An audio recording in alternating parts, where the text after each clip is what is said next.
All right, everybody, welcome to the course. We're going to talk about how to apply develop settings to photos when we import them into Lightroom. We're going to go over the different options and different ways you can apply the settings, what kind of settings there are, and when they may apply, and then we'll go into metadata and setting up some templates for that.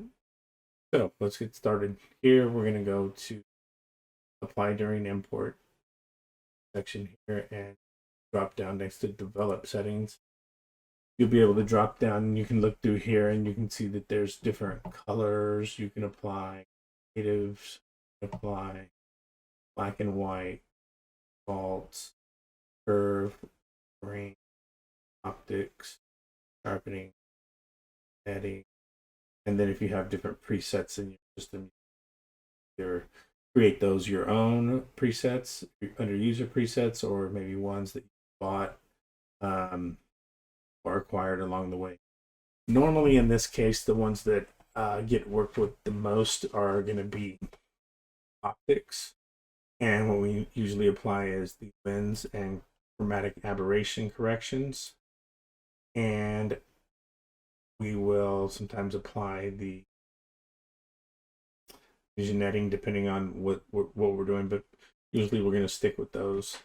Where we're going to do most of the work here today is going to be metadata section. So you can see that you can apply no metadata.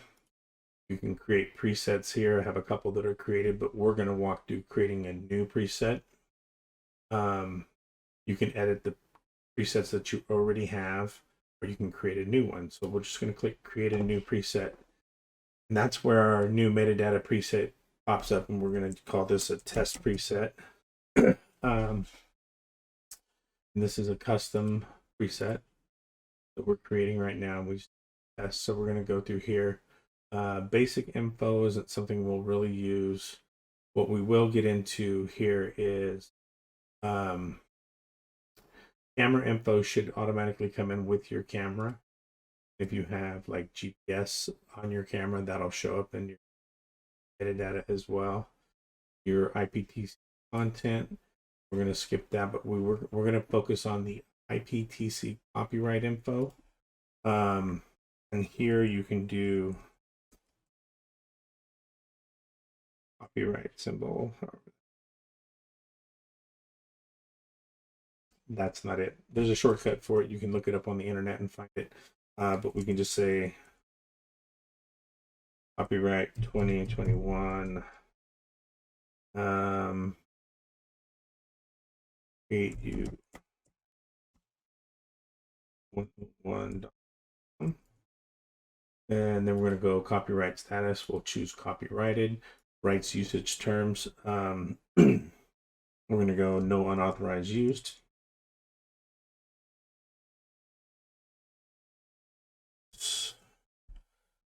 And so the creator, we're going to put whatever your name may be.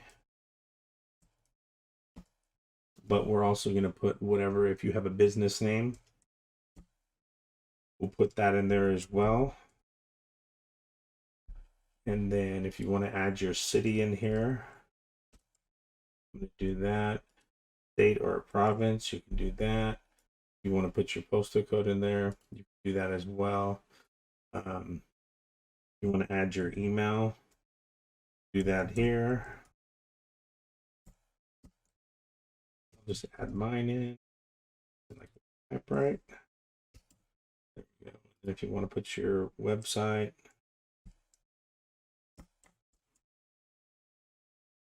you have one. If you don't have to include these. You can just uncheck the boxes over here on the right.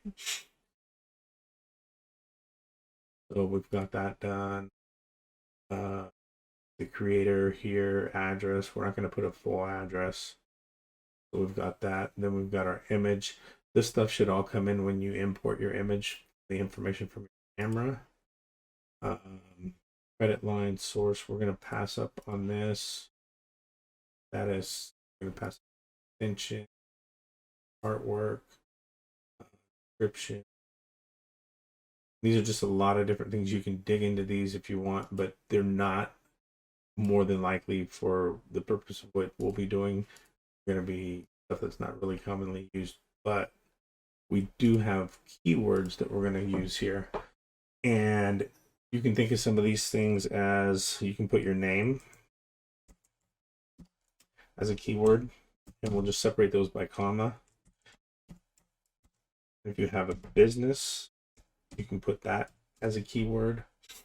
And then we can actually also type that correctly. There you go. And then if you have other things that are, you want to think of this as something that's like a section where this is going to be a keyword that's added to all of your photos when you choose this metadata preset on import.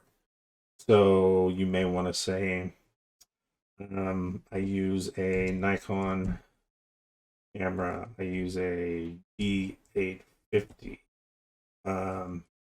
You can, if you know, if you're, let's say if you're gonna be, you're gonna be shooting photos and you're in a certain state. Say you want to put the state that you're in, or if it's a city that you usually stay in and shoot, you can add all these things in here as keywords, and you can create multiple different templates.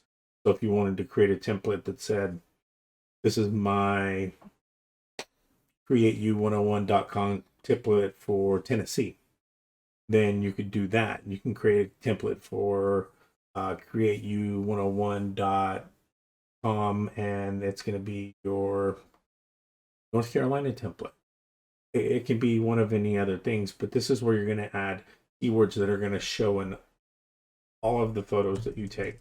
Now, since I go travel a lot and do photography in a lot of different states, I'm not going to do that, but I am going to add some things here. I'm going to spell my name right. I'm going to add some things here that I know are going to be specific and going to be carryover through all the photos that I take. So we'll click create. Now you can see we have that template here for. So that's automatically going to add all those keywords. We don't have to think about that. But you have this section here where you can also add keywords specific to the particular photo shoot you went and did, or what it was. This is downtown Chattanooga, and we're doing some sunset, we're doing some night photography, some long exposure photography. We're shooting some light trails here. So those are all things we can add in here. We can say long exposure.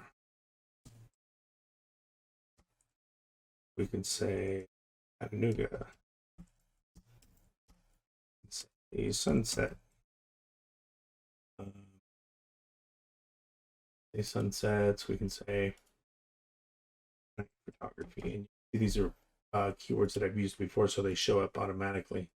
So once you're done with all of that, and you've got the framework for the keywords that you want to use, you've created your own metadata template, and you've added your develop settings. And normally just what I do there at that point is the lens corrections and chromatic aberration corrections.